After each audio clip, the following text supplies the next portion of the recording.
dalil yang mengatakan baca Quran salah berdosa.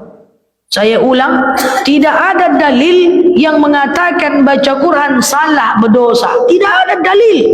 Yang ada dalilnya itu ini.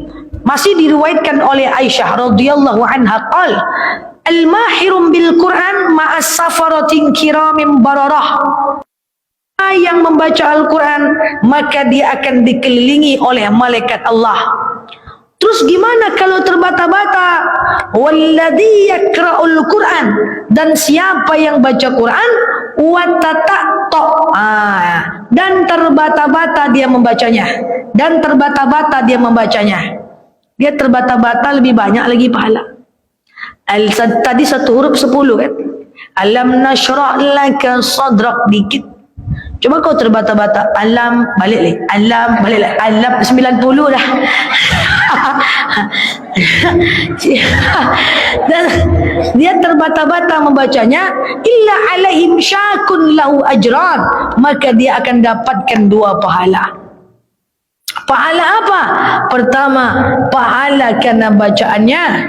Yang kedua, pahala karena susahnya dia membaca. Coba bayangkan, baca Quran terbata-bata dapat 2 pahala.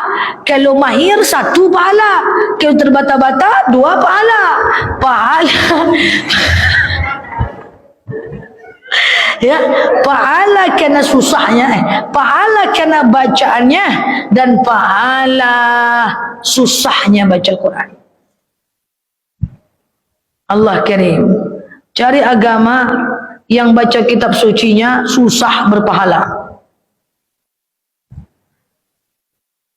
Terbata-bata, baca tegak sakit kaki, bawa duduk sakit pinggang, bawa baring tertidur pula, dekatkan tak nampak, jauhkan apa lagi, wah bingung. Itu dapat pahala. Yang penting tetap baca. Kenapa ibu baca Quran terbata-bata? Itu karena belum terbiasa.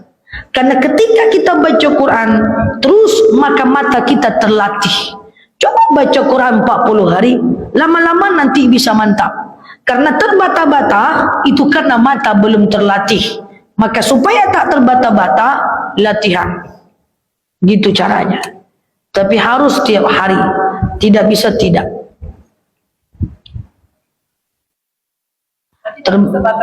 Enggak juga.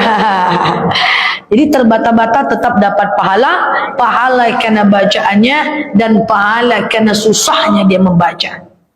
Cuman kalau terbata-bata kita wajib belajar sampai bisa, Bu. Tapi kan kita ingin kejar pahala sunnahnya. Nanti kalau udah pandai, kita dapat bonus pahala sunnah. Paham? Berarti terbata-bata aja ustazah, mak. Paham ya? Nah, itu ibu-ibu. Namun pada akhirnya Rasul pernah bersabda, faqra'ul Qur'an mastata'tum. Bacalah Al-Quran sesuai dengan kemampuan kita. Jadi jangan kecil hati. Baca Quran ada latinnya, boleh enggak? Boleh, tapi latin hanya dijadikan alat latihan. Baca Arabnya dulu. Kalau terkendala baru baca latinnya. Baca Arabnya dulu, kalau terkendala baru baca latinnya. Jangan latinnya terus, nanti malah tak bisa-bisa. Paham ya?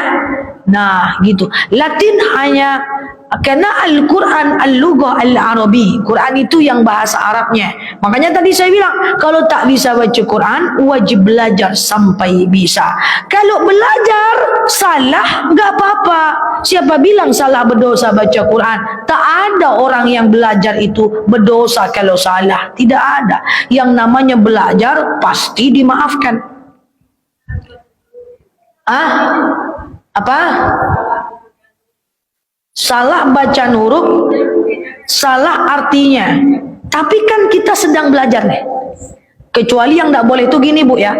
Ibu lagi tadarus di masjid, pakai mikrofon, suara ibu cantik, ibu bacalah Quran tuh ya, suara ibu cantik. Udah jelas salah, ditegur, ibu lanjut aja. Itu yang tidak boleh kan, ada orang gitu kan.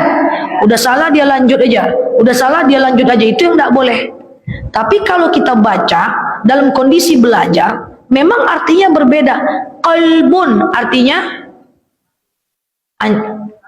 qalbun artinya ko hati.